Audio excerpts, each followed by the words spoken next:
Seriously. Welcome again to the Kingdom Calls podcast, our weekly look back and look forward at all matters GAA. This particular podcast covers the Gavi Super Value Kerry Senior County Hurling Championship. We had the two quarterfinals, which is a misnomer if you realise that there should have been four, but there are only two. Two quarterfinals last weekend, last Sunday.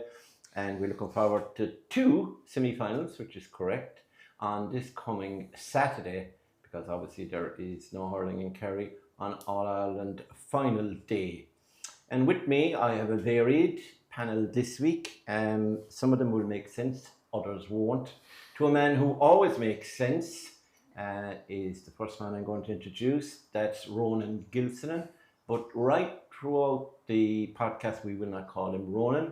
We will call him Pip. That's what he's better known as, and he doesn't mind it. He will not sue us either. He works for Radio Kerry on from time to time, analysing games. Plus, he has played in the county championship with Tralee Parnells. He might even have one more medal than James McCarthy. He might have won a county junior medal along the way. He certainly won a county intermediate medal, and now they're up playing senior. He was their goalkeeper, injured this year, and he was on the line, and he also plays outfield when they will allow him. Welcome, Pip. Cheers, Murt. Yeah, he's from Clare as well, but look, he's the only bannerman you like. No need to mention that this year. No, not this year, no, last year. Now to a chirpy little chappa we have in the middle. And this guy has been living on the fat of Abbeydorney's first win in the county championship. He was born in a lucky time, actually.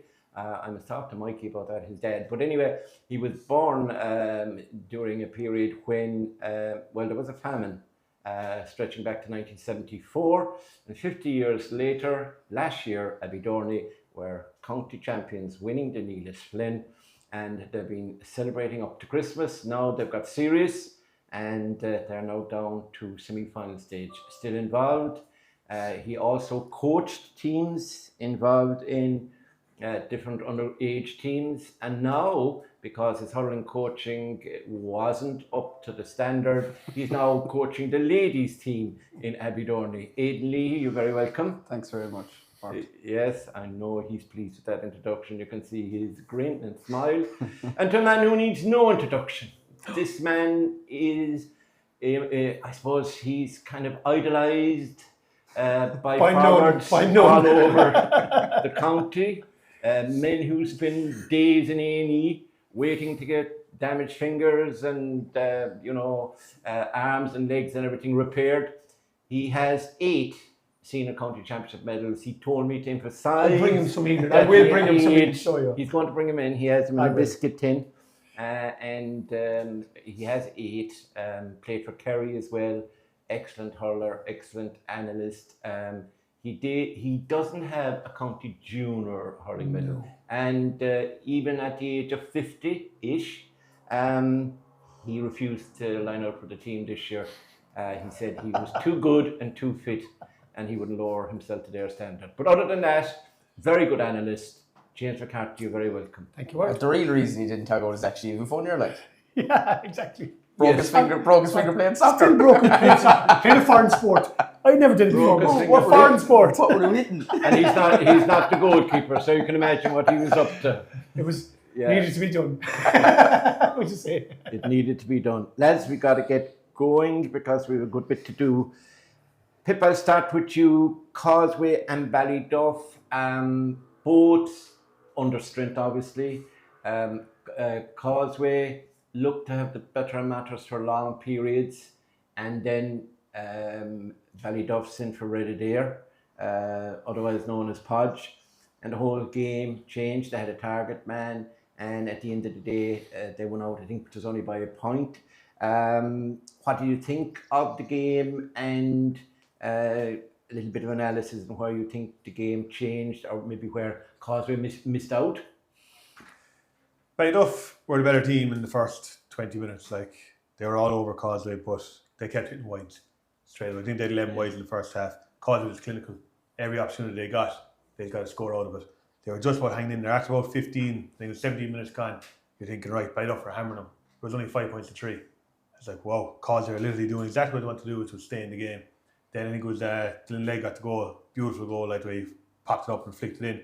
Just about rolled over the line, but that got Causeway going. Like, they just stayed ahead. Then you think then halfway through the second half, like, right, they might hold out here, but Ballyduff, Podge Boyle, so on one leg comes on and he changes the game. It wasn't just the fact that he come on and started winning a load of ball or popping over lower scores or anything like that. It was just the fact that when he came in into full forward line, Ballyduff all of a sudden realised we have somebody to hit the ball into. They changed the style of play they were playing and they had a focal point to drive the ball in and they fed scores off it. Podge just literally coming on, lifted everybody in the Ballyduff team at a vital stage, drove them over the line by a single score. Yeah.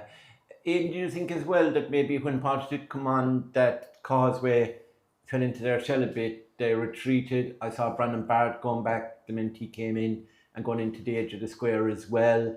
Jason Diggins dropped back a bit deeper in on top of Anthony Feely. So maybe they said to themselves, if Ballyduff don't get a goal, we're okay. We could get over the line here. Did you think they might have contributed to it? Because the freedom that the likes of Jack Enright had, Adam Seagal, and the half-back line, particularly Kyle O'Connor and Evan Boyle, who was my man of the match, despite the fact that you picked Kyle O'Connor because you were related to him, I think. Is that it? I've said it before and I'll say it again. I really don't like picking men in matches because I am pretty much always wrong. But I think the last day, it was, you can say it was Podge coming on, but it was actually more the half-back line getting organised, because every time Causeway drove the ball up the pitch, they were getting on the break. There was no one, like the Ballyduff defence really was at sea for a lot of it, like up until the last 10 minutes or so. And Dara Slattery and Kyle O'Connor, while it was working for them going forward, they were both running up the field and no one was holding the space in the middle. And Causeway, like Colm Harty had no one in front of him. Ball was going straight down top of Colm every time, and he was getting onto the ball every time. Causeway were such a threat every time the ball was hit up there. When Podge came on, they also sorted the half-back line. Dara was sitting when Kyle was moving. Kyle was sitting when Dara was gone. So that was the biggest part, because Causeway were still winning breaking ball in the defence and they were lamping it up the field the same way they were for the whole second half to then. But when it was going up this time, Ballyduff had the numbers around it and they were able to break it down. And this time when they got the ball into the hand, they not only had the option of, let's say, Kyle making the run, but they had Podge inside. Podge's presence was drawn. The Causeway backs in a bit, giving the likes of Jack Enright and the two Segals in midfield a bit of space. And that's, I think, the last score was Jack got a score. I think the couple of the Segal boys in the middle field as well combined for a score, or at least set up a score. But they just had a lot more space and they just allowed themselves to settle down a small bit. And the boys at the back weren't doing all the work and making runs up the field to try to get scores. They knew they could just settle, play the ball up the field. Podge was there, and they had options running through from the half-forward line as well. So they could have got a goal as well. Yeah, so I just think when it wasn't just Podge coming on, it was just that they settled everything down throughout the whole team, and they just performed better as a team for the last 10 minutes than Causeway did. Would you have sympathy for Causeway, James? Oh, yeah. I know you have very little sympathy for Causeway from where you come, your base, but on a practical level, I mean, the amount of players that they were without, the fact that they only brought on one sub, and that was Mike Lynch. They just didn't have a squad this year. They were threadbare, and you had Murt Murphy, came on and off, you know. So they were struggling, but like they were in that game for a long time, and they looked more likely winners than Ballyduff until the arrival of Podge. They left it after him. They didn't, otherwise, like there's no other word about it. Stephen Murphy was just driving balls down the centre. He was hitting maybe the 45. He drove 2 balls well. Yeah. He was superb. Great save from Podge. Yeah. They left it after him. The silly mistakes they made when Podge came in. It was like Podge didn't just lift Ballyduff. He scared Causeway. And they were scared into mistakes they made. Because the cornerback got the ball. He just drove it straight down the field into, I think, could have been Dara Slattery or Kyle. Yeah. It was silly. Then I walked it to Adam or Jake Segal, and we thought it was Jake or Adam, I'm not sure. Got the score off that. Yeah. Score came straight off it. Like, it was just terrible. And then Jack Enright as well. Jack Enright, where he should always be playing, midfield, coming onto ball, That's what he's best at. I don't think he's a man to come out for ball. I think he's better going forward, maybe from midfield. I think that's his position. Got a great score at the end, but I felt so sorry for Causeway. They put a huge shift. Karma was excellent. Karma was superb. Yeah, he's a great... Dylan Legg worked. He's worked as hard as he could. Like even the lads at the back, Adam White, excellent as well. They got the max out of fellas who looked dead against panels. You could say, Jesus Christ, these fellas are... Yeah. In fairness, this is no disrespect to them. Hopeless. That's the word. Yeah. But yes, Sunday, or the last time we were here, they should have won. I felt so sorry for them. They should have won, but it was just a small little thing that Podge brought. It wasn't huge, didn't have to be huge. He just brought everything. Yeah. They had a focal point, a small little... He won the ball straight away. I said, Jesus Christ, how can you let that man win the ball straight away? And he won it. It wasn't even a pass for him. Oh my God, it was and he just a ran hard, about 40 dirty yards ball. off one leg and won it like... You're saying a hard, dirty ball. Colin Marty had a chance, so the 2-on-1. Threw it over his shoulder. Going away from the goals. Himself, I reckon he would have buried it. I actually think the goal chance in the first half, Cullum and Gavin in the first half. That's the one, the 2-on-1. That was because there, we've seen them score like 2022. That's all I could think of when I saw that. It was. They've done that so many times. You've Cullum making a run and Gavin just peels away, and I think Cullum just maybe forces, maybe goes a second too early with the pass. But they just didn't adjust. Like it was like when Podge came on and Ballyduff started. It was messy looking. There was a big group here and a big group here inside the 245s. Like whereas like someone like Carmo should have been popping up in the middle there to try and get a ball and be the go between. They just didn't really adjust. Ballyduff did a great job on Diggins to put Aidan O'Connor in him, and he occupied him the whole way through the game. He got very little ball, and Causeway, they need him getting on ball and driving the right ball into the forward line. What about, we will be discussing obviously the semi-finals later, but what about the loss of Costello for Ballyduff? He looked in a lot of trouble coming off with that ankle. He's had knee and ankle trouble before. 6-day turnaround. He's going to be a huge loss if he's missing. Yeah, and you'd think he is going to be missing. You would. His fellow teammates were standing beside him. They started signaling straight away, going for substitution. So whatever they saw, they knew was bad. They'll probably have to readjust an awful lot of their defence. I don't know who they're going to bring in. Like last year, was it Mangan that came in instead of him? Yeah. So he'd never be full back to Leicester next year. Yeah, so Thomas Flattery could come in at cornerback possibly. It depends how Ballyheigue line out. Yeah. If Colin Welsh is so injured, he might have to go full forward. Next thing, Kyle O'Connor's in there. It might be dictated by what Ballyheigue do. Yeah. You put Kyle O'Connor back in the full back line, you're losing an awful lot. So, I don't know. I presume he's going to be gone. He will, I'd say. I don't know who they're going to cover instead of him. Well, you see, they most likely won't need a full back, because there's only going to be two max inside there. So you'd have JP plus probably, I would say, Mangan or would start. I'd put Kavanagh there. Or Kavanagh, he could go there as well. But then again, if Ballyheigue walk onto the pitch and see Kavanagh, they're going to let's throw Michael Lean in full forward. For 5 minutes, like he did the last to start off in there. Well, you'd have to be man-marking Michael Lean anyway. So, we're going to be testing out your full back, it's a different position in full back. Sorry to interrupt your private chat there, but... sorry, Mark, didn't realise you were there. Okay, James... that was great there, wasn't it? That was a great crack. Proper talk. That was the most intelligent chat you had this afternoon. And Dody's not even here, I thought this was going to be pure chaos about Dody. And that bombshell, I will now fire Trevi and I will talk this rest of the podcast. Martin Dody next week in our own final. Gerard Manny, I thought they played a lot of high ball into him. I thought he knocked a good bit of it down, etc. Just didn't work for him, but he tried very hard. But there was nobody around to get the loose ball. What do you think of that for Causeway when they were pressing with the wind and the long puck outs going in? Some of them went wide, some of them dropped in the danger zone, and there was nobody there. He caught a monster ball at the end. Monster ball. I said, the goal's on here. Decided to try and give it and it was intercepted. See, Gavin was marked by Kyle. That was a real good county matchup. That was always going to be a break-even point at best. Yeah. I'd say both of them got 2 points. Maybe I'd say Kyle got 2. Did he 2 or 3? Maybe? 3. Kyle got 3 and so Gavin got 3 as well. Yeah, they were. I knew there was close in them, but that was where maybe Colin Harty, you needed him to go loose. You needed him to, like before, they'd have Brandon Barrett up there. They might have Joe Diggs up there. They'd have Dan Goggin. They'd have way more firepower. I've never seen it before. You probably have, because while you're not older than me, you've been around the hurling scene. You at junior level and you at senior level. Sorry, the wrong way around. You at senior level, you at junior level. You're there was- intermediate, I guess. I ain't intermediate anymore. There was, and you at under 21 level and refusing Novice. to talk to the press afterwards. There was 5 65s put over the bar by Keith Carmody. I've never seen 5 65s. And two at the end were like skimmed. Yeah. It just show you the pressure the Causeway had Yeah. on. That's my point. That they were conceding. Ballyduff had to concede 65s, and getting a tip on the balls. The keeper, I think, tip one behind. So it just showed the Causeway were not far off despite all the injuries. Should have got more, Murt. I think a lot of it was all kind of hopeful stuff. It was. You know, it was Murphy. all hopeful. There was no real, you see the likes of Kilmoyley. It's like a Abbeydorney, rehearsed Ballyheigue, move. when It's they- like a move, you could say. You know what's coming because they know I'm going to have a fella making a run here after me.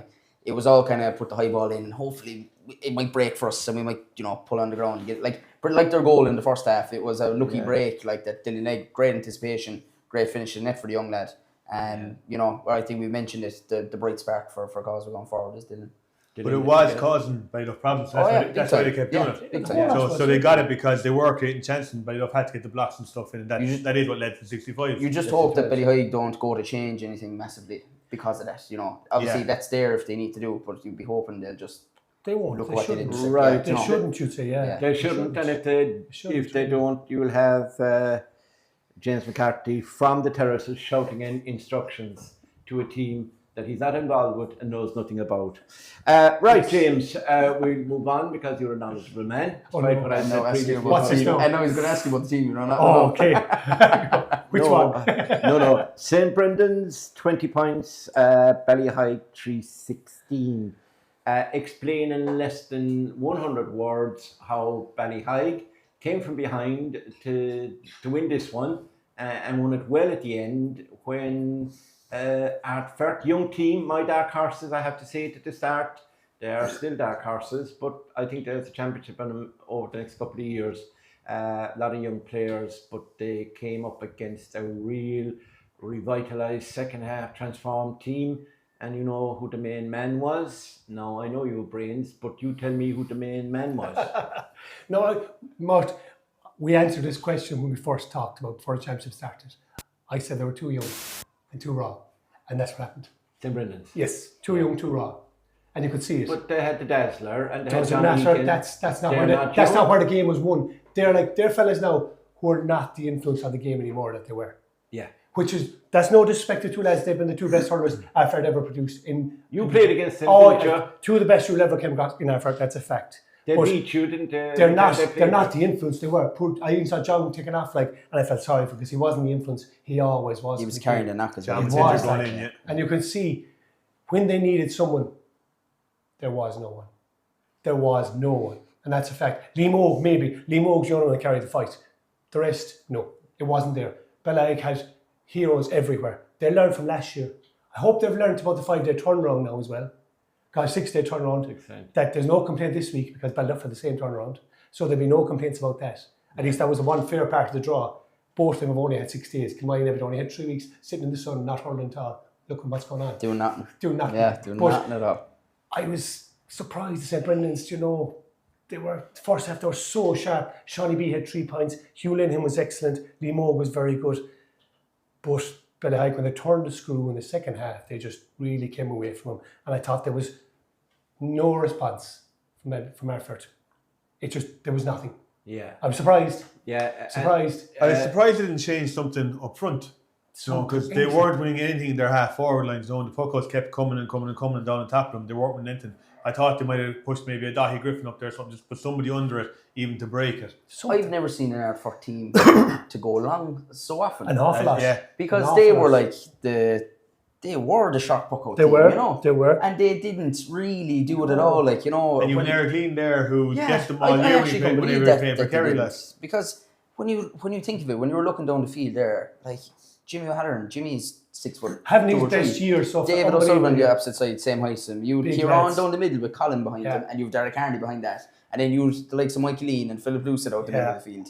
Like, that's an awful wall to get It is a big wall. I'm just really surprised. And they didn't do it at all during the championship. They Go actually through the were going lines long. even. Go through the Yeah, lines. that's what they were always, that was always their style. And I think with the team they have now, St. Suits them, they didn't look to go short at all at any stage, just to try to change things. Pip, second half, Ballyheigue outscored St. Brendan's 2-11 to 0-8. 0-8 is pretty poor scoring in a half of hurling, you'd agree. Why? It appeared to me that Mike Lean transformed everything. He won the penalty, he caught ball, great catches, he's a great paw, and his athleticism, and he's not afraid either. He gets stuck in. Was it him? Obviously, Philip Lucid as well. Philip Lucid. Losing massive. Moved Yeah, out the no, field. Hodge Kinney coming on as Massive 1-1 off the bench. Yeah. and Mossy Gaynor. Yeah. Mossy Gaynor, that's exactly. For starters, Ardford's Very small. low numbers. return of 8 points is going to be because they're not getting the ball from their puckouts. So from all their dead ball situations, if they're not winning it, they can't feed their forward line, so their forwards can't score. Yeah. So, but from Ballyheigue point of view, just reverse it. If your half back line getting top and start driving the ball into the forwards, like Michael Lee, no matter where they put him, he was winning the ball in the air. No matter who Ardford put on him, he was winning the ball in the air. Philip Lucid, when he came out, Eric Lean seemed to, like when he was in the full forward line, Eric Lean stayed touch tight him. When he came out, he seemed to give him like 7 or 8 yards. I don't know what the idea was behind that. When Lucid got the ball, then he popped over 3. Is there thinking, am I supposed to come out here with him or Minding the house. Eric's minding the house, I suppose. Yeah, a bit of both, yeah, I suppose to Yeah. mark him, but especially when Colin Walsh came back in there for a few minutes, so he's in behind me. So the big players for Ballyheigue stood up to be counted, and that's what drove them on. They got like 3 goals. We said it at half time that like if Ballyheigue would win, they would need 2 or 3 goals, like, and they got them. And Darren Delaney pulled off a really good save as well. Was great Cracker save, great save, save, yeah. yeah. That was low to the Yeah. corner, great save. And yet at midfield, Gary O'Riordan had 2 points and Shawnee B had 3. They got 5 off their midfielders. But Huge returns, huge returns. Huge, but as Mainly in the first half. Yeah, I was going to say, all 3 shots in the first half. As Aidan said, first half, in the second half, they went away from the game plan they had in the first half and they poked it beyond their midfielders. But in the first half, if you watch the way Sean played, he wasn't going into any rucks. So if the ball was on this side of the pitch, a bit of a ruck, Yeah. Sean was gone 35, 40 yards over the far Yeah, side. He yeah. was always there as an out ball. And that's Yeah. what happens when the ball is played over from twice into space and he turns his pops over the bar. That's what he's been doing all year. If they're not winning the ball in the rucks, so if they're not winning clean possession from puckouts, or if they're not winning the ball when it drops to the ground, he's no good on his own. So that's why they were nullified. Like, But, they're not getting on the ball to drive forward. Yeah, but as James was saying, there were a lot of young players. If you're looking at Gavin Raggett, Hugh Linehan, if you're looking at Fenard. Gary O'Riordan, They're all Shawnee young. Brosnan, Lee Moog, Ono Flaherty, Flaherty. and Yeah, I very came, good. I think, and Finan Egan, of course, himself. You know, and they've Keane McDonough on the bench, and these guys. You know, there has to be a good future for them if they've learned from this year. Unbelievable conveyor belt coming through and all unbelievable hurlers. They could do a finding 1 or 2 with more size. Yeah. That will bring them forward a massive amount in the next couple of years. They can get 1 or 2 with more size that's going to win clean possession. And like they will have to replace Darren Deneen as well, like And Johnny Egan. eventually. You know, Good Darren bit. probably still is. I'm not retiring Darren now by any means, but he Darren will have to be Leahy replaced. has just asked for your retirement. He will have to be replaced eventually. He knows that himself. He will. Still a good operator. You know, Yeah, he's Great a good operator. operator. Ah, brilliant. yeah. Listen, tough. what you're the best man to ask about this because Jesus. in Who will War you and line me Peace, you were the man who always looked for peace when there was conflict on the pitch. You always kept your head while others around you lost theirs. Always start, as you're saying. You start It's and walk just away. the Lord. Start and walk away. Yeah. Oh man. God, I was going to say lighting, Good but I 50-yard won't. sprint one day, Kilmoyley into the game to get into a fight. Cedar game actually was it? I think it was a I don't sprint. know. I don't know. Oh, tell you. A quick jog. Fellas didn't even My know had he been brought out as question a is, sober that. We thought he just wind came up off. the quarterfinals. Quite that. My question is, James, they did lose their discipline in the final quarter, the final 10 minutes, the final 5 minutes, and it didn't help their cause. St. Brendan's sure didn't. No, because it wasn't as if you were being destroyed. There wasn't a huge It was, amount there was of- only a point or two. turn that aggression into something positive, it was picky, it was breaking up the game, but I were delighted. They said, right, I'll give you another nudge, you'll lose more time from me. We had 8 minutes extra time. Was it 8 minutes extra time? 7, yeah. Seven. Well played, 8. And this crap started with about 10 minutes to go. Yeah. So for 18 minutes, all you were doing was nudging and acting the idiot. They messed it up themselves. I was surprised, because there was so much of the game still left that they could have really went at it again. Yeah. And said, right, let's turn it around to back the way we were playing the first half and go really use our legs. Legs. Like the boy said, play through the lines, pass the ball off the shoulder. That's what it could have caused harm. I mentioned to Dodie in commentary, was it I referenced what Philly McMahon said after the Kerry Armagh game about Armagh starting a fight. Yeah. And I was thinking, is this their plan here? But like, it was too late. I think Ballyheigue were up by 4 or 5 points at that stage. So they're killing time. Like it was what they should have started the fight before they got back in. Like well, when you hear James McCarthy speaking like Mahatma Gandhi, you know he's either lying or he's a reformed character. He was converted on the road to the top Bon, is it, or whatever you call it, back in Kilmoyley. What do you call it? Tokerbon. So now let's talk about the semi-finals, boys. We have 2 rattling semi-finals. We'll start with the one at 5 o'clock on Saturday here at the Austin Park.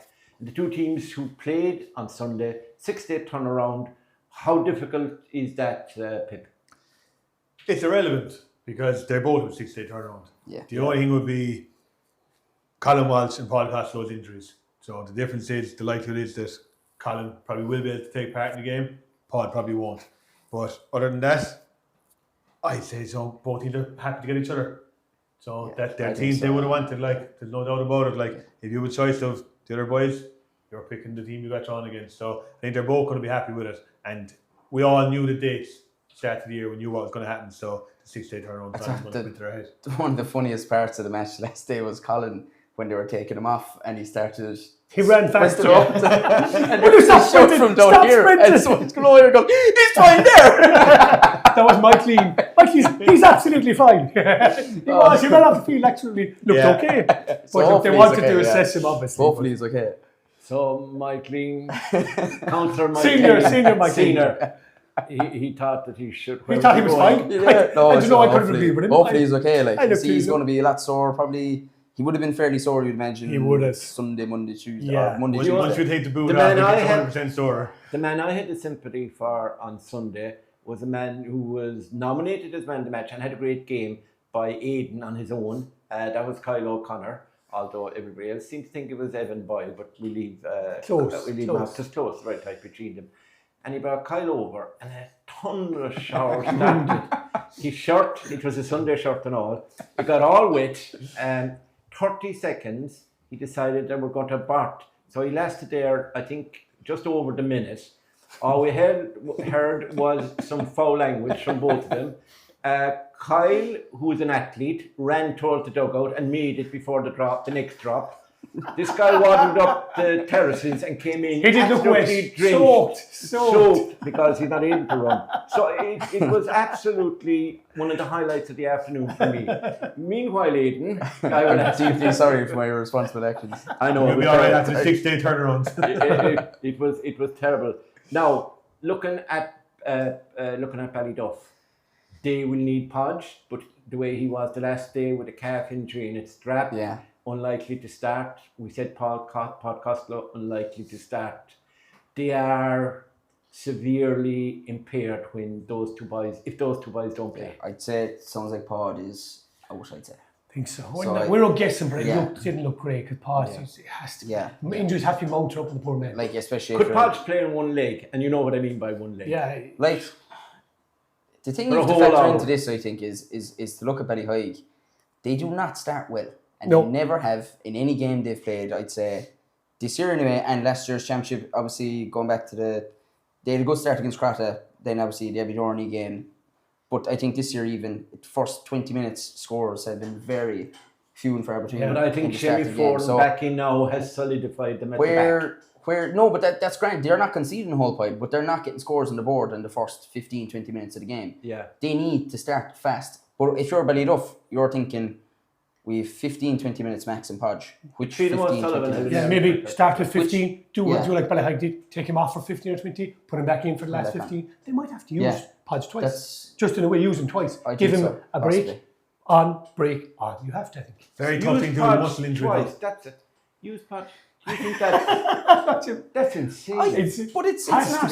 Why would you play a guy who is injured if he can make a contribution for the last 10 or 15 minutes, do. The Ballyduff But why would you management bring him team- on and then he's injured, he can't last? No, start Take him. off for a Start rest. him, take him off, then finish him. But also, the Ballyduff management team are not going to be able to tell Podge he's not there. Like, Podge is going to be put He's going himself to on be the pitch. ready. Like, Well, he you would cannot play, hold him off here. He like. would play. He will play, like, yeah. Horizontal. Yeah. So, He like, wants to he... play. I don't think Podge's going to start. I think it's interesting. I'd be afraid that what could psychologically happen if they're thinking we'll get even the first half out of them. So 'cause maybe they might be thinking along the lines of you saying, Ballyheigue don't start well, we'll do what we can, attack them from the start. which ended But- the game, yeah. If that's the game plan and something happens to Podge and goes down after 5 minutes, Joe, you're losing. No, it can still happen at the end of the game. That's the thing. But if it happens after 5 minutes, you have an awful long mental scarring there. You're 55 minutes minimum to go after. It might be too much for the young lads. So you think if they have the hope of him on the bench? Yeah, and literally they could be thinking along the lines of... But was it a distraction for him against Causeway? Because I think it was. knowing that he was coming I on? think they were waiting for him to come on. He was in his civvies. Which He was was there. They were with waiting for... pair I of think that runners, was Yeah. worse. sitting down, enjoying the game. The fact that they were... And I think they started thinking then, oh, we can't do it without him. You know? was, it like, was. they It weren't was. able to sort of take ownership of it. I know they're young without him. Because it's very young still. Like, who's your next senior player is Kyle, like, and Kyle is, is yeah. younger than me, like, He is. he's 24. If Like. you look at Ballyheigue, No. Ballyheigue won their game without the influence of Colin Walsh, who was man of the match the week before. The whole game played around Colin Walsh, Yeah. and they still got over the line. Yeah. James, You've got to have another leader like Michael Lean to step up then. James, matchups. If you think of the Ballyduff forward line, you think of Jackie Wright, who's young, Dylan Moriarty, another young fella, Luke Rochford, very young. Needs a game. teenager, Needs a game. Killian Very Boyle, And his due. He's due a good Aidan game. O'Connor. So you putting them up against the likes of Shelley Foran, who is young, but Derek Carney playing with Kerry, Graham Slattery, Jimmy O'Halloran, Kieran Casey, David O'Sullivan flying. That's a tough Ballyheigue It's defence. power. They've power. It's power, Power. it's pace, and they're up against a very Power. young forward line. Yeah. Like Luke Rochford would be a very good performer. Luke needs a good down game. the line. Murt, he needs a good Yeah. game. It's in him. But I think what Ballyduff were doing, they did here the last day. High The balls. use of the hand pass, they Yeah. ran so much balls. They thought, right, we've legs on Causeway. They have legs. Tuesday Gals, Evan, Kyle, legs Jackie everywhere. Wright, yeah. Jackie Wright, they have super legs. Rochy, they can all move. Yeah. They need to do that against Ballyheigue because I think the power, they won't match them in power in the half back line. They won't. They have to get through that line somehow with pace. Go at that half back line at pace, break it. Then Podge doesn't have to do all the work. And they have to move, like, They if have to they need to move all of move them. the Oh, likes yeah. of Jimmy and David. Going forward, boom. But they were able to also just hold They could push girls when out. they were defending. They weren't dragged out anywhere by Ardfort. Like, Or they running didn't- 40 yards to get after a guy. So like, I think if they make the two lads on the wings have to make a decision whether they're going to They follow have to. or not, like, They that's have to. how you But start. Ballyduff going will hard also bring legs to it. So like we were saying, Adford didn't play through the lines, Yeah. didn't do any short puckouts. Ballyduff will try that. Ballyduff will do yeah, it. yeah. And the runners, so that will make the Ballyheigue defence move because as soon as Yeah, they're they going have to, forward, yeah. the forwards get out of the way. You know, so Pip, do you think that the last day, just going back to it briefly, that they hit too many high balls into Luke Rochford? 100%. Put the ball in front of him, leave him run out to it. He's got pace and he's got the little swivel because of Murt, there was size, enough ball there. etc. Murt, there was enough ball. It wasn't just high. There was a lot of ball there. Luke was himself to be disappointed. Yeah, he's got. And a- I know Luke. I know he Luke well. knows that. He said 2 games and he was taken off. He'll be gutted with that. Yeah. I guarantee you, he won't be far from the I next did or next think day. in the first Great bit of half there was a stuff. lot of high balls. he will be He was good. great bit of stuff. He's a great It's a bit bit of of both because they were so much on top. They need An him. awful lot of ball went into the full Yeah. forward line. But there was too much of it high. But like you said, there was ball. There's going a to lot him. of other balls. He'd be in there. disappointed. Like he went off pitch with only 1 score again. Like so, he'd be very disappointed with his own return. Can we expect Michael Lean to have? I thought Mossy Gaynor is Brilliant, one of the yeah. unsung heroes in that Ballyheigue. Excellent. Though his Yeah. work rate, etc., he mightn't get behind the score sheet. But I mean, Michael Lean, Nathan Guerin, and Philip Lucid, Yeah. they all benefit from his foraging. His movement in the first half, he was dragging down everywhere, all over the place. He just couldn't keep up. And he got on a load of ball and caused awful havoc. I don't know if he's going to get the same freedom off the Ballyduff backline though. But even at the score they got right after Kinney's goal, Mossy put the hand up here and catches it here on what was his own 45, I'm going to say, and just knocks it up the line to Mike Lean. Mike Lean puts over a ridiculous score then. It was a great score over the stand. And just to drive home that goal from Kenny, like, I think that was game over after that. Yeah. Right, it's decision time. I'm going to have to call on your expertise. Give me a call. Pip, I'll start with you. You played against some of these teams, unlike the other two, back in the day. I mean, last year and the year before, and you were trying to keep them out, being a keeper. I reckon anybody who plays in goals for hurling is either one or two things: is either insane as regards off his head, or is has break. No, no, I'm not suggesting you wouldn't be played. You wouldn't be played anywhere else. Two of the above. But God, it's the bravery to grab the ball and dive on it and turn it. I have great admiration for you. Not for you, but for the rest of the goalies and good ones. The good anyway, goalies. You're a very good keeper. Tell me, who's going to win it? You're split. It's very, very tough to call. Like, I called that first to win handy at the weekend, and I was miles off. Like, so. Well, you lived there. I'm going to say Ballyheigue just about. Ballyheigue about. Yeah, I was kind of to and fro a bit last week, and I think you do that every they week. want me to pick Ballyduff because it seems a good omen at the moment that I'm picking against Ballyheigue every time, but I think Ballyheigue. Right, James. Yeah, look, it's not going to be that close.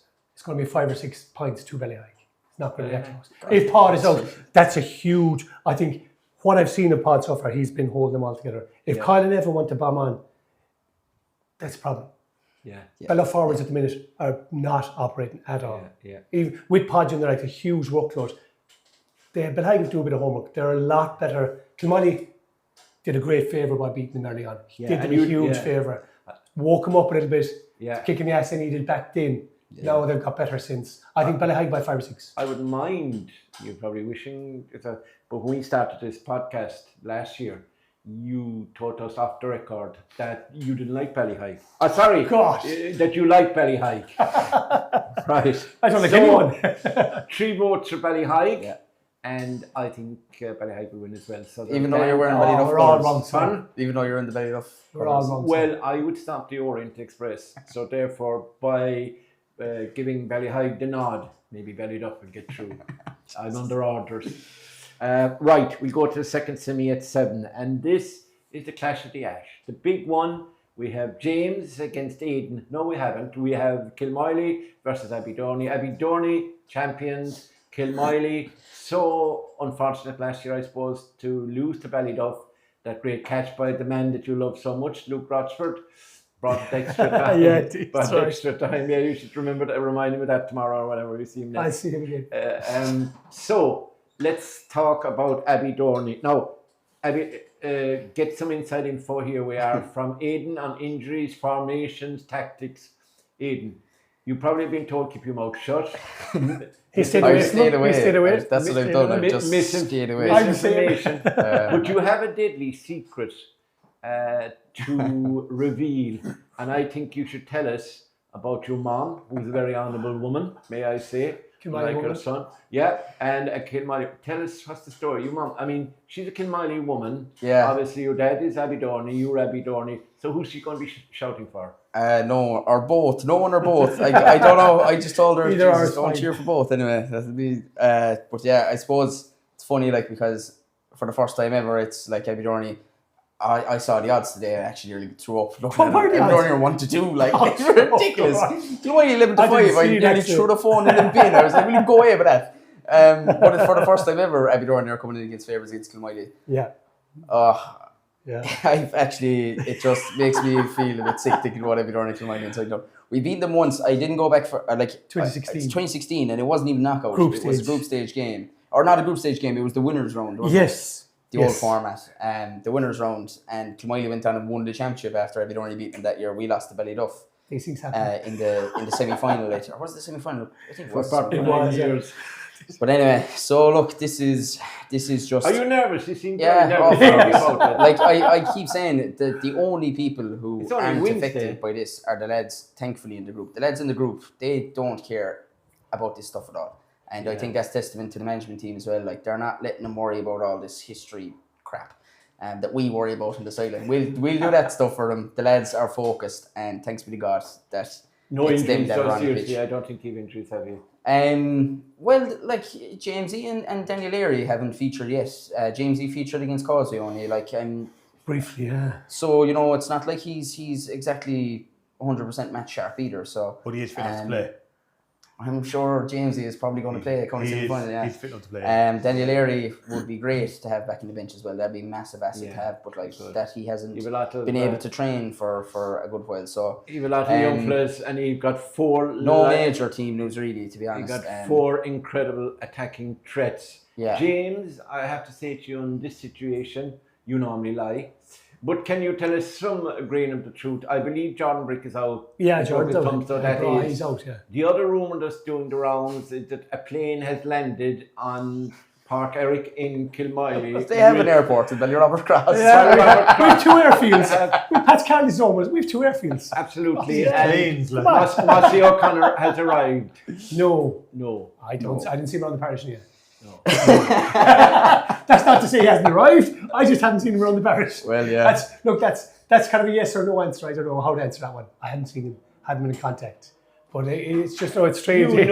Aidan talk about history is gas with Kilmoyley and Abbeydorney. Like, as you say, he's small but nervous. But if you look at the last 2 years as well, Aidan will tell you. Yeah. It's the only team. Only one team beat Abbeydorney. Yeah, twice. And twice. It was Kilmoyley. Right. For some unknown reason, because we said it Saturday night, we talked about it. Abbeydorney had been the best team. They are the best team. They are, because they're consistent and they've lost no players. And then you've added in Michael Slattery, which is a total new dimension again. Like, really, I think this is as good of Abbeydorney teams I've seen in all the years I've been playing. Yeah, against them, and it is their best team. Talk about Kilmoyley injuries.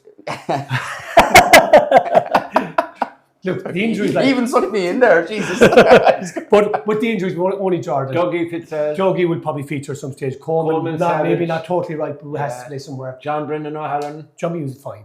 Yeah. Did James go off injured? James got to be just ripped. He's an old man. You can't kill an old man like that. Godly won't mind me saying that. He's an old man. He'll be out there again. Given 50 or 60 minutes, he's going to go again. He's going to go hammering tongues at it again. Like, are you talking out? He seems to be so no, they're not that bad. Thank God they have more influence there. But no, it's like you're looking at it. You look at Cork and Tipperary on Sunday. Why is that going to be close? Because of history and rivalry. Tip will go up to Croke Park thinking, we deserve to win this. Cork, you don't deserve to win this. Tip will go up with a swagger. Kilmoyley will come here the same way. That's like we'll come, as we always do, thinking we're going to win. Yeah. And more often than not, it happens. Yeah. It's a bit less. I think it's the litmus test, and I know they're it is champions, yes, but it feels like it's like the last. It's the last row of the ladder, yeah. It is. Come to the rescue, you the neutral here. Both of those are trying to outwit each other in skullduggery, lying. There's no outwitting or anything like that. Great hurling team. You have the tradition of Kilmoyley, you have the champions Abbeydorney, so neither are going to fear each other. That's literally the way it's going to be. It's like Cork Tip. They're not going to fear each other. They're both going to come in and be confident of getting a victory. It's literally, it's plain and simple as that. You have probably the 2 best teams left in the competition as well, so for the neutrals, it's going to be an absolutely cracking semi-final. Yeah. But I didn't know Jordan was out. No, he's going to be a massive loss, let's be honest. But can't. Yeah, you're going to have 2 very attacking teams as well, I think. So depending on the weather, we could have a high-scoring game. To me, one of the best defences which Abbeydorney have. They've one of the best midfielders and they've one of the best forward lines. And they have 4, knockout forwards like Slattery, Oisin Mansell. Is Oisin fit? No, he won't tell me. And you have he's on 3 weeks rest. Michael O'Leary, who is still to start to burst on the scene by his own high standards. Although he keeps talking about the sizzlers, about 10, he started to sizzle now. And then we have Sheehan as well. So they also have attacking wingbacks, which are always very hard to track inside in the park here. Like, Abbeydorney are very dangerous all over. Like, you're dead right, and likes of O'Leary and stuff, they're possibly coming in off the bench. Sheehan's flying up front at the moment. They have goals in them, and it's not just against Parnells. It's like for the last 2 years, Abbeydorney have goals in them, and Slattery is absolutely flying. He could probably be the difference this weekend. And James, some people, not you, would maintain that Kilmoyley are very lucky to be in a semi-final. I mean, they did get the draw, and poor old Sam Brennan had to go at the top of the group. And Lixna could have taken them. Could have. And Ballyheigue could have taken us. Ballyheigue could have taken me. Yeah, but it's So- But Ronan is Ronan's only just coming. He's fine. Every game is getting better. and Yeah. better. Paddy O'Connor is... and Paddy will be fine. Daniel Collins is Daniel the Collins- man who rescued G against Lixna. He's been held together for years, so he's going to be the same way he always Is is. he still on top of a silage tractor? Guaranteed he's probably still working at the minute. He's on holidays there, so he'll be grand and fresh. He was away for a couple of weeks, but it's just That would do good. It'll be just Kilmoyley again. Like you got to go in with what we have, whatever it is. Doesn't matter Yeah. what it is. Just bring what we've always brought: unbelievable intensity and dogs. Hurling's always there. Hurling's not the problem. Yeah. So if we bring the dog and bring the fight, that's where we. And then it's 10 minutes. We've turned the screw in the last 10 minutes of both games and won. Yeah. And I think it's the ability you have to focus on yourselves and you don't worry about the opposition. Oh, that's it. Which is what I suppose. It's a great arrogant thing to be. Two good I think managers every as owner are well. getting there in that, you know, and They have to. It's they have hard to be to- that way. have But to be. you can't be worrying about your opposition, and No. I suppose that's something. Take a note, like what they're doing a little Yeah. bit, but don't. You need to Two focus on good yourselves, managers like, as I well, think lads. that's what- Francis O'Halloran with Abbeydorney, great man, and of course Ian Brick. The Kilmoyley blood is, it's in his veins, so They no brought into problems it, there. They did. Oh, they have. So They have. both sides, big clash, heavyweight clash. Pip again. There's no point in that. The voice of reason. Don't ask us. We're too You're tough. the voice of reason because he wants Abbeydorney to win. He can't, even if he would try to tip against them. James is Kilmoyley through and through. If they were playing football against Abbeydorney, he would say they would beat That'll be a good one. I'd say no. We might Football have and you on Kilmoyley, football. To be fair, one thing we might definitely be better at Kilmoyley is football because we've had a lot of Well, no, footballers you'd be in the calling team. the Gael then. You'd be calling the Gael. So what do you think? You're the honest broker here. That's my prediction for it. Yes. It's a tough one. It's very tough. I'm really, really looking forward to it as well. I'm not. Well, no, you wouldn't because We know we're we're not not. stomach It's watching very it for so long. Kilmoyley is staying it the whole way through because you just can't kill Kilmoyley no matter what. But I think Abbeydorney are just going to have enough up front to 2-point victory. Yeah, I would go along with Abbeydorney winning by maybe 4 to 6 points. Go ahead. I think they Turn his have- mic off, JC, will you? I think Kilmoyley are unlucky. If Mossy happens to drop from the skies, I would say that it becomes a different contest, although he hasn't played much hurling in the last 12 months, I'd He was say. playing away over there. Is he? Yeah, he was. Yeah, he'd be handy enough. So, Yeah. because himself Running and marathons Dan and Goggin everything, were so the two best hurlers in Steve Mullumpy's, was that 2023, last year in charge of 2024, sorry, last year in charge of, 2023, last year in charge of Kerry. So, we have two going for Abbeydorney. Aidan is Three, usually obviously. Abbeydorney, three, and a soul and a loner. I'll have to. I think, Go- just on go quickly on. before James says it, I think the first 10 minutes will tell you a lot if Abbeydorney are tuned in and ready to go. You'll know after 10 minutes if Abbeydorney have the ability or not to win the game. It's just all about the way they start, and I trust, I trust that they will. Yeah. They will excel. I need a big game from, I call him the Big Eight or the Big Sizzler. You see, I need then my I think- goal area, yeah. I need a big game. If I think about Kilmoyley, I feel sick. If I think about the lads, I think I trust. You feel them. sick? Yeah, I do. Thinking Yeah, of I Kilmoyley, feel sick at why? the thought of them. Like just They're you not know, that bad. They're but, nice guys. They're a good team. They're But when I hurlers, just focus they're on our lads, 26. when I focus on our own lads, I think I trust them. The free take will have to improve from the start. John O'Halloran, who's down to ref? It's Sam Stokes, I think. Is Sam it? Simon Stokes, yeah. So No, I'd be never voting know for an Halloran. open Sure, game, his but- first cousin is in goals. We couldn't have that. Although that could be arranged as well. Anyway, on that bombshell. Now, very quickly, Kerry Camogie, down All Ireland final, intermediate. I presume you were picking Brilliant. Kilmoyley, Jim. weren't you? I think Kilmoyley. To win the Camogie. He just ignored me. He's ignored me again. I asked you twice, and I got the same I'll answer. back the parish. Right. Now, All Ireland in Newbridge semi-final, beat down 3-12 to 16 points. Fabulous performance by all the girls. Real warriors, were behind, looked to be in trouble, and thanks to a goal from Amy O'Sullivan, which the keeper completely misjudged, but then a penalty when Anne-Marie Lean was taken down, and of course Patrice doesn't miss. She scored 1-7-1-8 in total, and then another goal after that, and that was Jackie Horgan straight away, because the number 3, the fullback, had been booked for taking Anne-Marie down. She got a yellow card, and when the puck out was hit short and missed, it came to Jackie. The number 3 was marking her. If she took her down, she was off. So she had to leave her pop in the sideline. And Jackie knew it as well. Jackie knew that. Jackie drove against her and back in. But a great performance. They're now in an All-Ireland final on 10th of August. They'll be playing Offaly, who had a 1-point win over Antrim. They're beaten down twice. And Offaly beat them the first round of the league. I was up there in Tullamore, but it might have been Bear. And certainly they were way better than that day. But the Kerry side have improved somewhat since, under John Madden now, who's done a great job along with Aidan Boyle and Pete Young, etc. So and John Barry as well has come on board SNC. The girls are fitter, stronger now. Them great chance. Listen, I know you 4 daughters, and they're all playing Camogie, and you find yourself at Camogie quite a bit. So, what do you think of the girls' chances? They're very committed. It'll be tough. It'll be tough, because that was a good Antrim team Offaly beat. Yeah. Antrim were good. They gave Kerry a good toast a couple of years ago. Yeah. Like, it's a huge help that the B teams got out of this competition. Yes. Massive. Yeah. No, it's county teams are in now. Like, you've no Cork B, you've no Kilkenny B.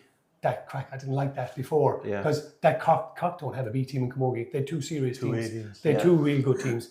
But the girls are brilliant at that. Rachel McCarthy was superb. Caitlin Jackson. Kiva, we need more of Kiva Spillane. Kiva Spillane and Amy Sullivan, they could be key to it. At some point near the brilliant, end, massive score. It was a massive score from near the sideline. Kiva could be her dynamism and her tactical feet. If her dad, Mike, of course, and Phil Healy's her uncle, great. Like, you've Niamh and Anne-Marie Lean. The team is like, there's young guns in there. You've Ruth, Roisin, Ellen O'Donoghue's in there. Yeah. Like, they're Amy O'Sullivan. Very good, Amy O'Sullivan. Like, they have talent. Maybe Croke Park will suit them, open spaces. It did. If they keep it wise. They're used to playing up in they Croke must Park. be one of the most experienced Croke Park teams ever. Like, they have so much experience there. Yeah. But it's not all Clemmorris now.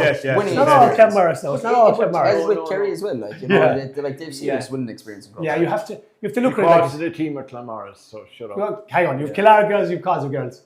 Killarney girls. Killard. Which one? Ruth O'Connor and Roisin Quinn are Killard. I know. And Ellen O'Donoghu is Causeway. So absolutely. you have like, you're good at it's. Which they didn't have a couple of years ago. But it's the way they play. It's the way they play. What are they going to go? They do go down the centre a lot. They do, yeah. So Croke Park spaces, are they going to use them? They have to. Amy, use Amy, use Kiva, Croke Park, they need playing with the team you don't like, Clemmorris. What a goal she got for Croke Park. I have a great time for Clemmorris. I always have a great time for Clemmorris. What did Jackie hit the last day up there? The 3-3 she got 1-3. Super. Jackie scored 1-3. No, in the Ireland final last year, the 3-3. She was. That's December. Amy and Jackie. She was player of the match. Yeah. So excellent. So we wish the girls well. We wish the management well. We might get to talk about it again after the county final. They'll be playing on the 10th. So we want all Kerry supporters, particularly the North Kerry side, who follow the hurling. The hurling will be over on the 3rd.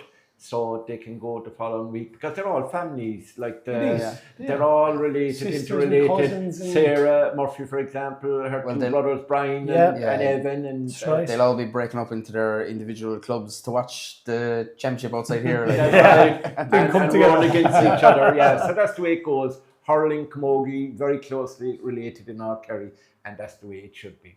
So that's our look at the quarterfinals last weekend. And we're looking forward now to 2 exciting semi-finals this coming Saturday evening. If you can't make it, and we'd urge you to come, create an atmosphere here, shout and roar. I'm sure Michael Lean will be here from Ballyheigue anyway, and we know exactly where he'll be standing, so we'll find him. And if you cannot come though, both games will be live on Clubber. So I'd like to thank my 3 panellists for their forthright views. The most neutral and the man who made most sense, Pip, thank you. A.K. Ronan Gilsenan. To Aidan, I'm not too sure what I say. Make sure your mother picks one side. Nervous. A nervous Aidan, and a wet Aidan. His shirt is still out the line. He didn't realise we were going to have a deluge since. So I don't know, will the shirt be dry for Sunday? But for Saturday. He'll try. Yeah, I'll have the black and the member man for one who, on just in Saturday, case so. he missed it, has tipped Kilmoyley. James McCarthy, as always. I hope you enjoyed the game. Best of luck, lads, to both your clubs. And look, made the best team. And I think when it's all over, you'll still be friends anyway. And we'll be back next week. hope. We'll be back. We'll take suggestions for the live preview as well of the county final if anyone wants to, Well, financially support us. It'll be Kilmoyley and Ballyheigue that will be involved, will it? So you won't be involved. But so you can organise it for us. So that's it for now, and we'll be back again next week.